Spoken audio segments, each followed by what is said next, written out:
The Yellow Wallpaper. Written by Charlotte Perkins Gilman.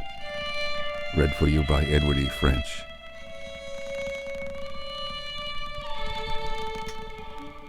It is very seldom that mere ordinary people like John and myself secure ancestral halls for the summer. A colonial mansion, a hereditary estate, I would say a haunted house, and reach the height of romantic felicity. But that would be asking too much of fate.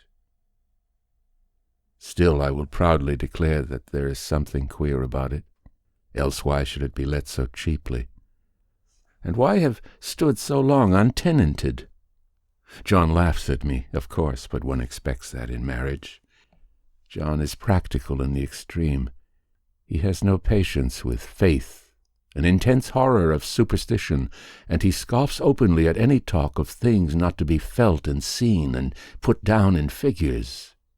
John is a physician, and perhaps, I would not say it to a living soul, of course, but this is dead paper and a great relief to my mind, perhaps that is one reason I do not get well faster. You see, he does not believe I am sick. And what can one do? If a physician of high standing, and one's own husband, assures friends and relatives that there is really nothing the matter with one but temporary nervous depression, a slight hysterical tendency, what is one to do? My brother is also a physician, and also of high standing, and he says the same thing. So I take phosphates, or phosphites, whichever it is, and tonics, and journeys, and air, and exercise, and am absolutely forbidden to work until I am well again. Personally, I disagree with their ideas. Personally, I believe that congenial work, with excitement and change, would do me good. But what is one to do? I did write for a while, in spite of them, but it does exhaust me a good deal, having to be so sly about it, or else meet with heavy opposition. I sometimes fancy that in my condition, if I had less opposition and more society and stimulus, but John says the very worst thing I can do is think about my condition, and I confess it always makes me feel bad. So I will let it alone, and talk about the house. The most beautiful place. It is quite alone, standing well back from the road, quite 3 miles from the village. It makes me think of English places that you read about, for there are hedges and walls and gates that lock, and lots of separate little houses for the gardeners and people. There is a delicious garden. I never saw such a garden, large and shady, full of box-bordered paths and lined with long grape-covered arbors with seats under them. There were greenhouses, too, but they are all broken now. There was some legal trouble, I believe, something about the heirs and co-heirs. Anyhow, the place has been empty for years. That spoils my ghostliness, I'm afraid, but I don't care. There is something strange about the house. I can feel it. I even said so to John one moonlight evening, but he said what I felt was a draught, and shut the window. I get unreasonably angry with John sometimes. I'm sure I never used to be so sensitive. I think it is due to this nervous condition. But John says if I feel so, I shall neglect proper self-control.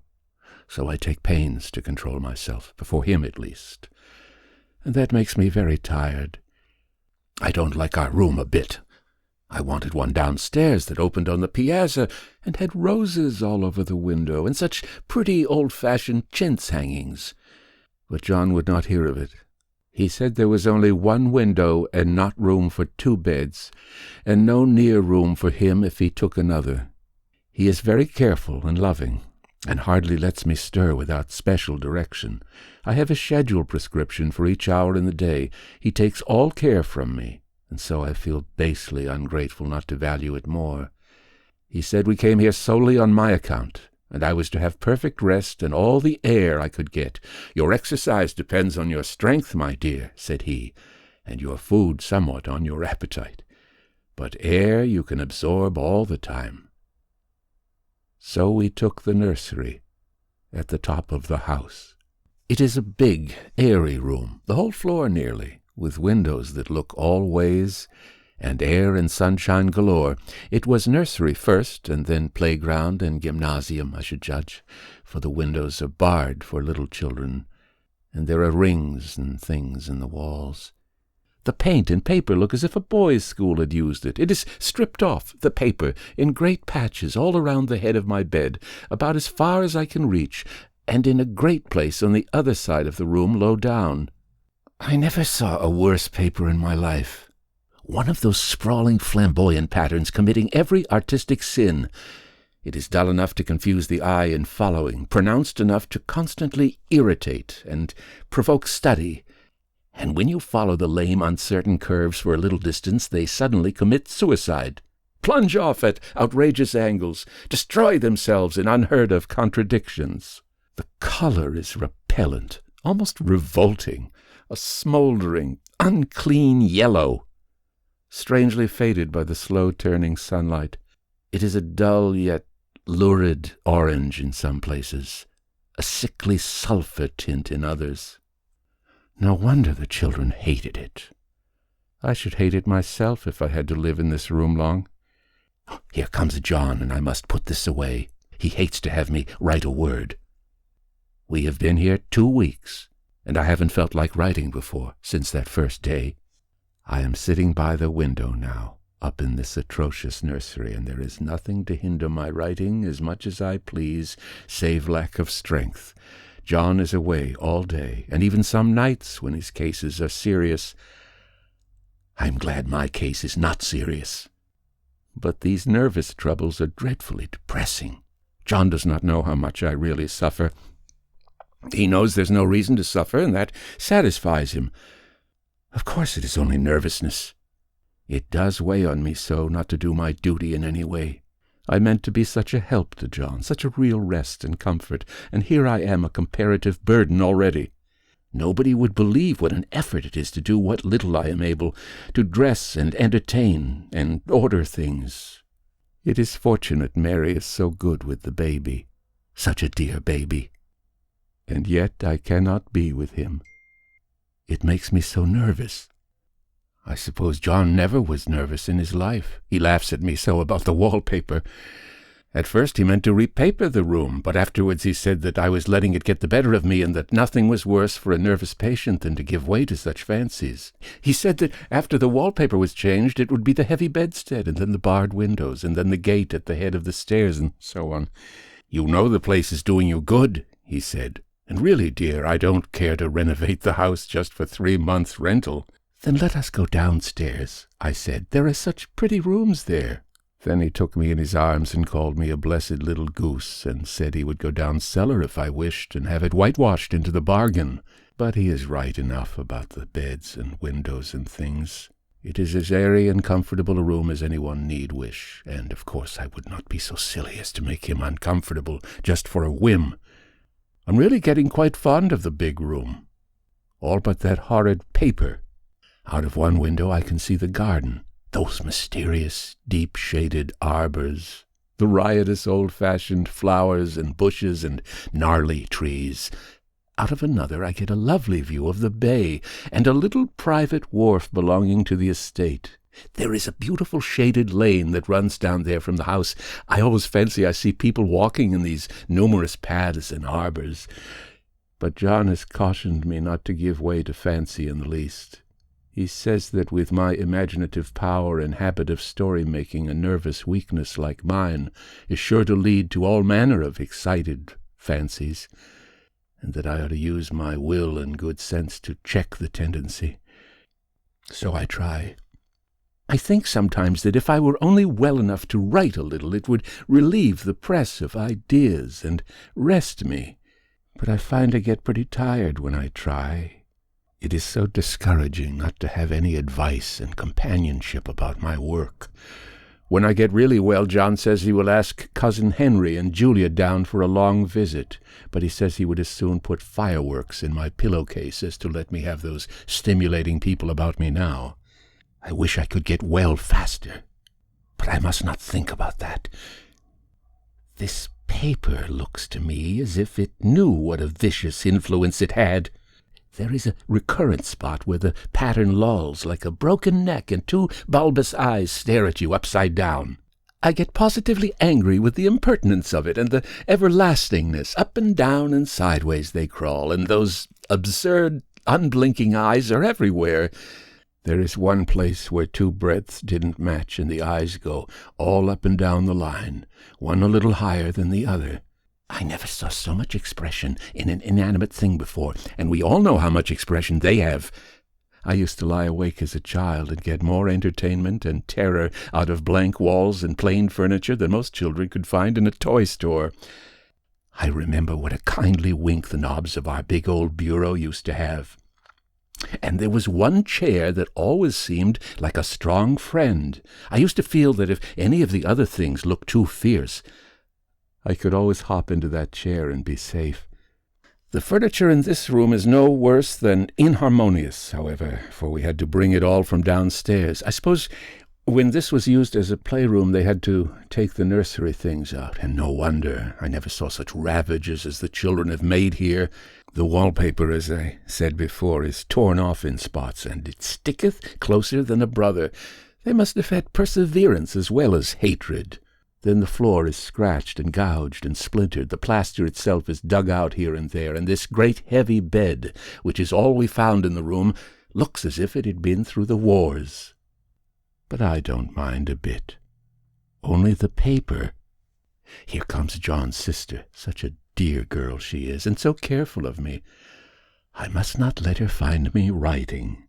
She is a perfect and enthusiastic housekeeper and hopes for no better profession. I verily believe she thinks it is the writing which makes me sick. But I can write when she is out, and see her a long way off from these windows. There is one that commands the road, a lovely shaded winding road, and one that just looks off over the country. A lovely country, too, full of great elms and velvet meadows. This wallpaper has a kind of sub-pattern in a different shade, a particularly irritating one, for you can only see it in certain lights, and not clearly then.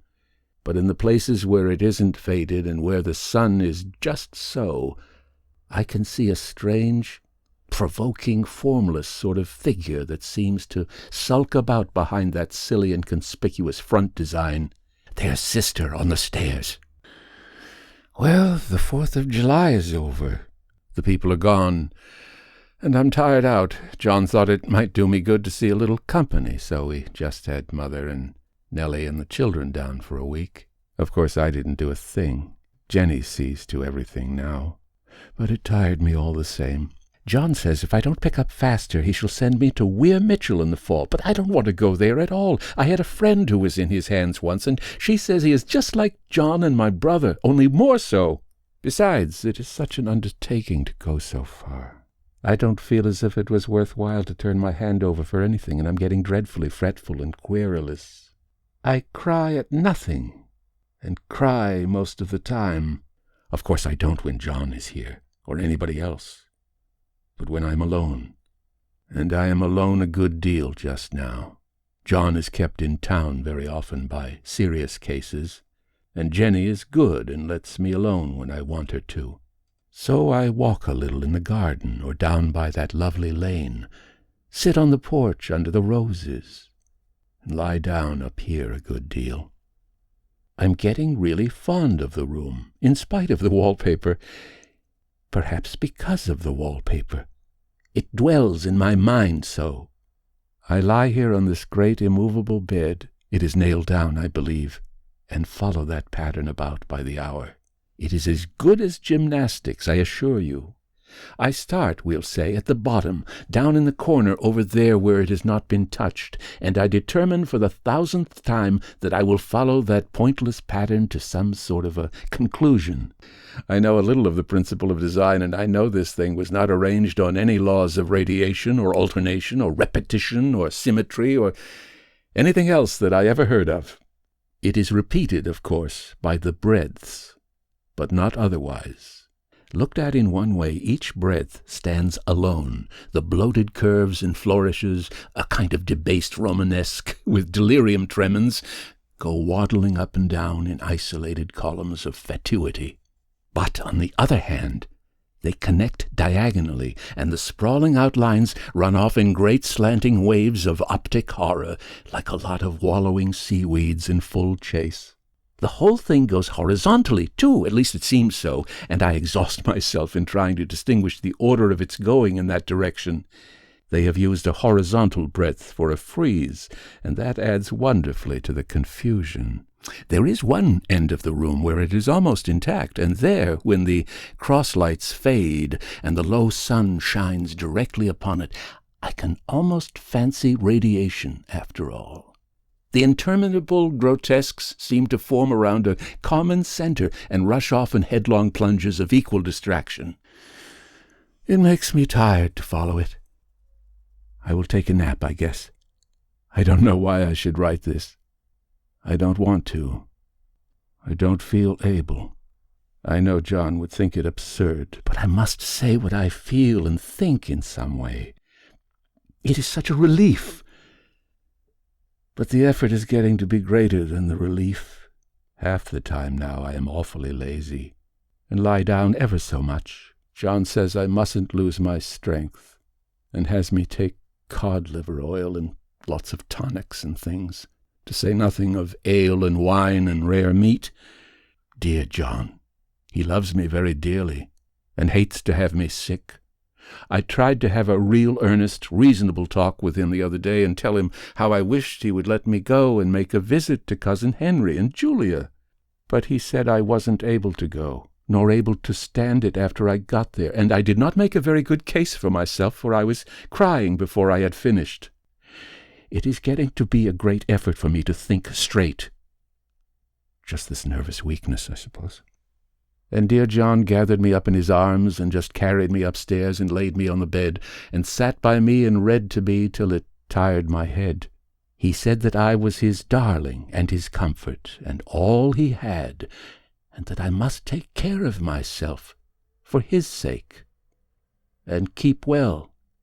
He says no one but myself can help me out of it, that I must use my will and self-control and not let any silly fancies run away with me. There's one comfort. The baby is well and happy, and does not have to occupy this nursery with the horrid wallpaper. If we had not used it, that blessed child would have. What a fortunate escape! Why, I wouldn't have a child of mine, an impressionable little thing, live in such a room for worlds. I never thought of it before, but it is lucky that John kept me here after all. I can stand it so much easier than a baby, you see. Of course, I never mention it to them any more. I am too wise, but I keep watch of it all the same. There are things in that paper that nobody knows but me, or ever will. Behind that outside pattern, the dim shapes get clearer every day. It is always the same shape, only very numerous, and it is like a woman stooping down and creeping about behind that pattern. I don't like it a bit. I wonder. I begin to think. I wish John would take me away from here. It is so hard to talk with John about my case, because he is so wise and because he loves me so. But I tried last night. It was moonlight. The moon shines in all around, just as the sun does. I hate to see it sometimes. It creeps so slowly, and always comes in by one window or another. John was asleep, and I hated to waken him. So I kept still and watched the moonlight on that undulating wallpaper till I felt creepy. The faint figure behind seemed to shake the pattern, just as if she wanted to get out. I got up softly and went to feel and see if the paper did move, and when I came back John was awake. "What is it, little girl?" he said. "Don't go walking about like that. You'll get cold." I thought it was a good time to talk, so I told him that I really was not gaining here, and that I wished he would take me away. "Why, darling," said he, "our lease will be up in 3 weeks, and I can't see how to leave before. The repairs are not done at home, and I cannot possibly leave town just now." Of course, if you were in any danger, I could and would, but you really are better, dear, whether you can see it or not. I am a doctor, dear, and I know. You are gaining flesh and color. Your appetite is better. I feel really much easier about you. I don't weigh a bit more, said I, not as much. And my appetite may be better in the evening when you are here, but it is worse in the morning when you are away. Bless her little heart, said he with a big hug. She shall be as sick as she pleases. But now let's improve the shining hours by going to sleep and talk about it in the morning. And you won't go away? I asked gloomily. Why, how can I, dear? It is only 3 weeks more, and then we will take a nice little trip for a few days while Jenny is getting the house ready. Really, dear, you are better. Better in body, perhaps, I began, and stopped short, for he sat up straight and looked at me with such a stern, reproachful look that I could not say another word.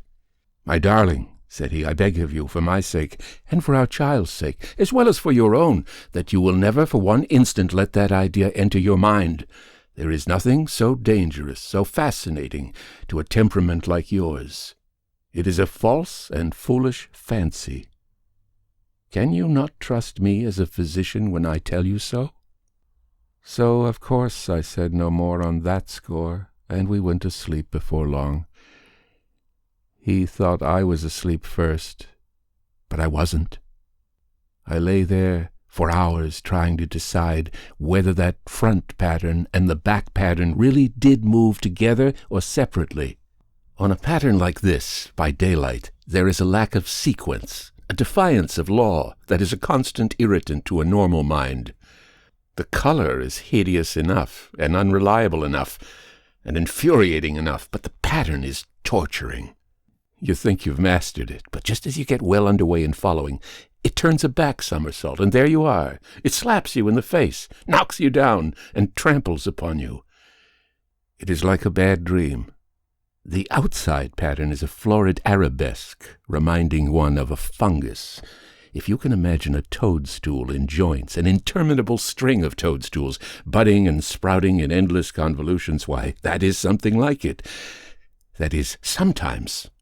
There is one marked peculiarity about this paper, a thing nobody seems to notice but myself, and that is that it changes as the light changes. When the sun shoots in through the east window, I always watch for that first long straight ray. It changes so quickly that I never can quite believe it. That is why I watch it always. By moonlight, the moon shines in all night when there is a moon. I wouldn't know it was the same paper. At night, in any kind of light, in twilight, candlelight, lamplight, and worst of all by moonlight, it becomes bars. The outside pattern, I mean, and the woman behind it as plain as can be. I didn't realize for a long time what the thing was that showed behind that dim sub-pattern. But now I am quite sure it is a woman. By daylight she is subdued, quiet. I fancy it is the pattern that keeps her so still. It is so puzzling. It keeps me quiet by the hour. I lie down ever so much now. John says it is good for me, and to sleep all I can. Indeed, he started the habit by making me lie down for an hour after each meal. It is a very bad habit, I am convinced, for, you see, I don't sleep. And that cultivates deceit, for I don't tell them I'm awake. Oh, no. The fact is, I'm getting a little afraid of John. He seems very queer sometimes, and even Jenny has an inexplicable look. I have watched John when he did not know I was looking, and come into the room suddenly on the most innocent excuses. And I've caught him several times looking at the paper, and Jenny too.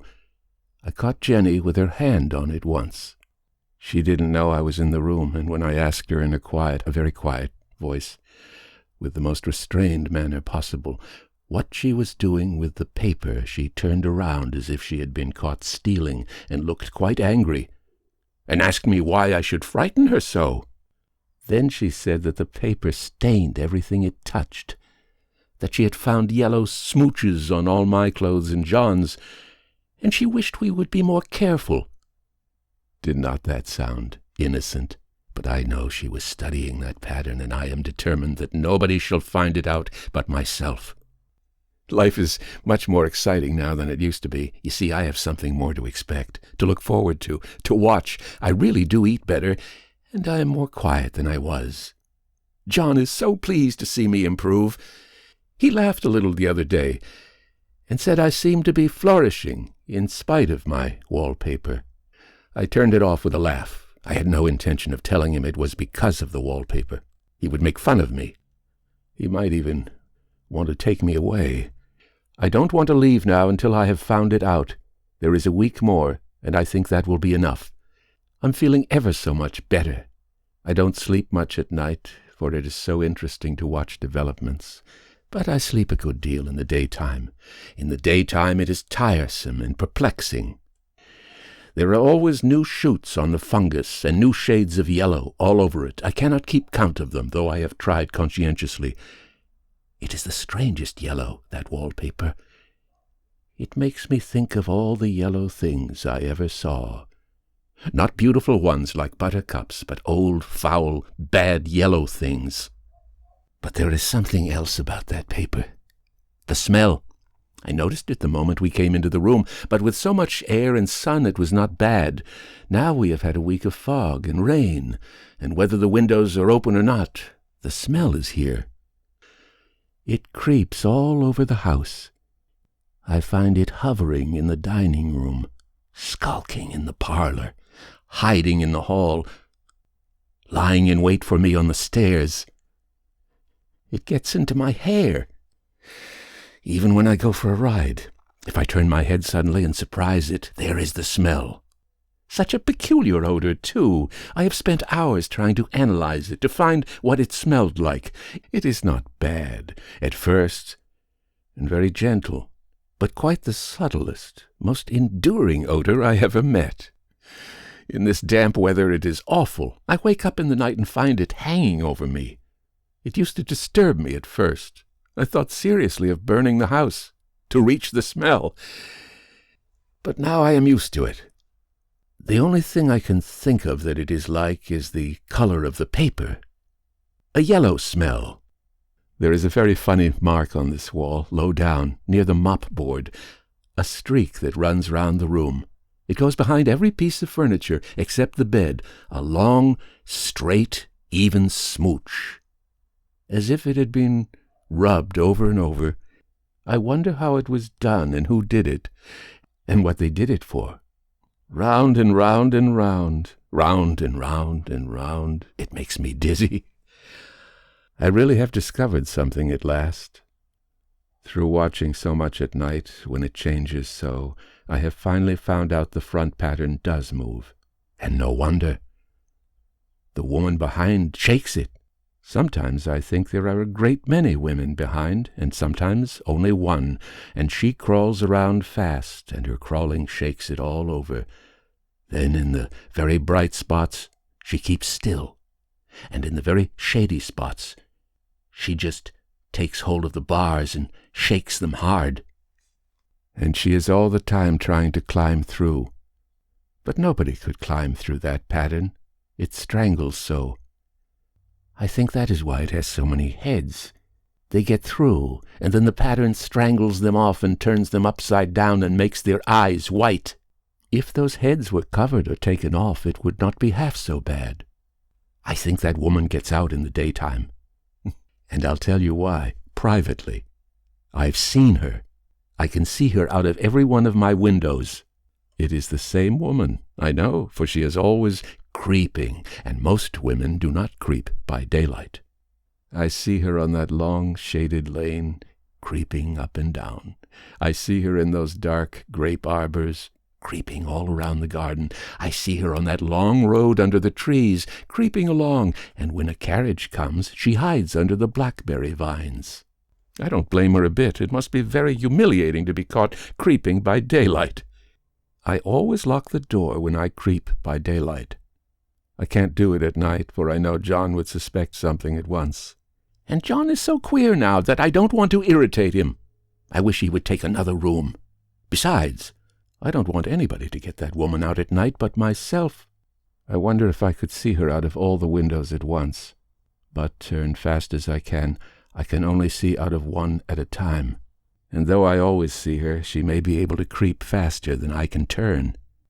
I have watched her sometimes way off in the open country, creeping as fast as a cloud shadow in a high wind. If only that top pattern could be gotten off from the under one. I mean to try it, little by little. I have found out another funny thing, but I shan't tell it this time. It does not do to trust people too much. There are only 2 more days to get this paper off, and I believe John is beginning to notice. I don't like the look in his eyes. And I heard him ask Jenny a lot of professional questions about me. She had a very good report to give. She said I slept a good deal in the daytime. John knows I don't sleep very well at night. For all, I'm so quiet. He asked me all sorts of questions, too, and pretended to be very loving and kind, as if I couldn't see through him. Still, I don't wonder he acts so, sleeping under this paper for 3 months. It only interests me, but I feel sure John and Jenny are secretly affected by it.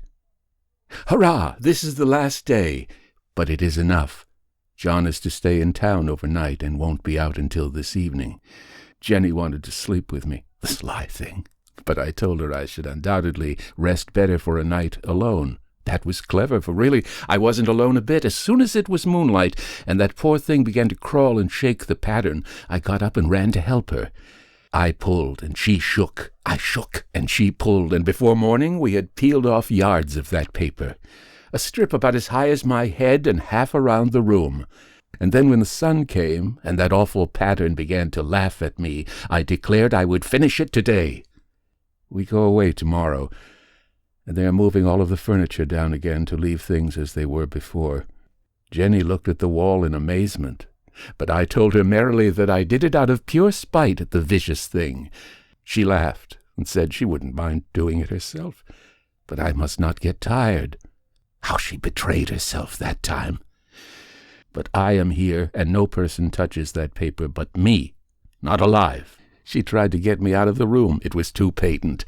But I said it was so quiet and empty and clean now that I believed I would lie down again and sleep all I could, and not to wake me even for dinner. I would call when I woke.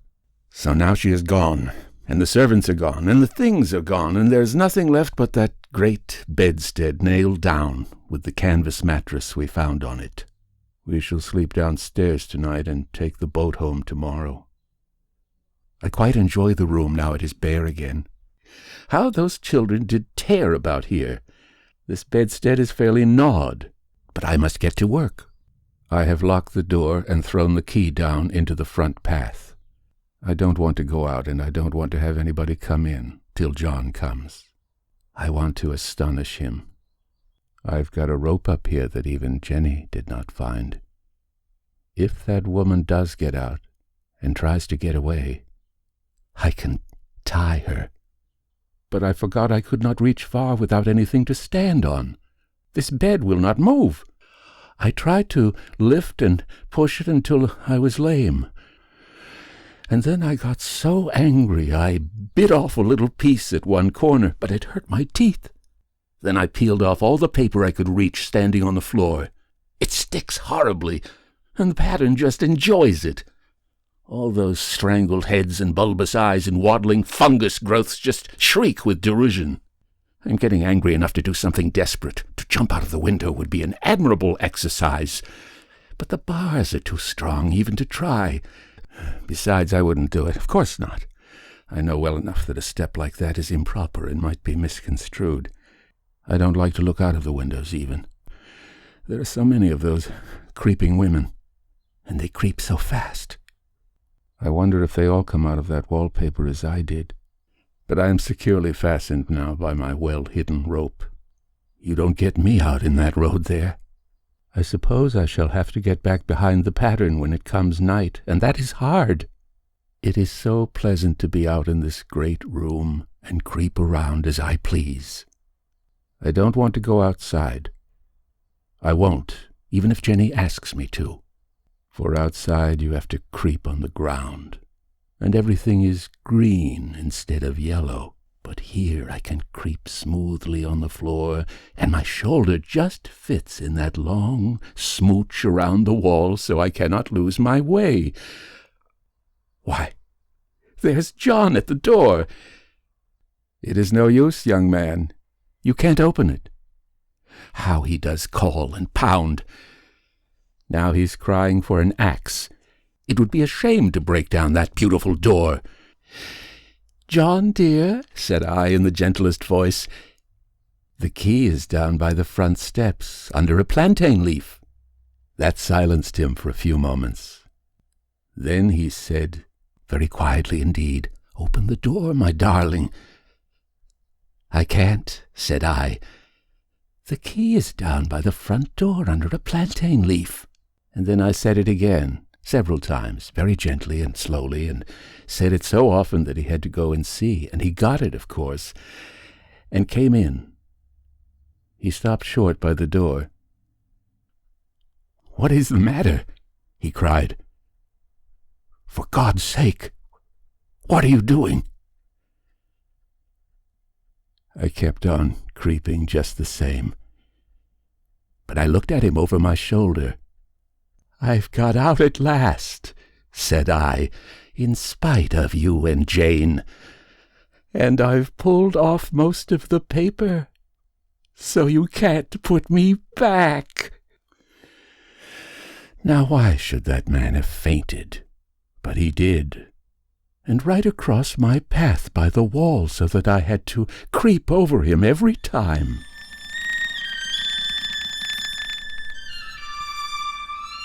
The end. The Yellow Wallpaper was written by Charlotte Perkins Gilman. Read for you by Edward E. French. The entire contents of this audio are copyright 2024 by Edward E. French, all rights reserved.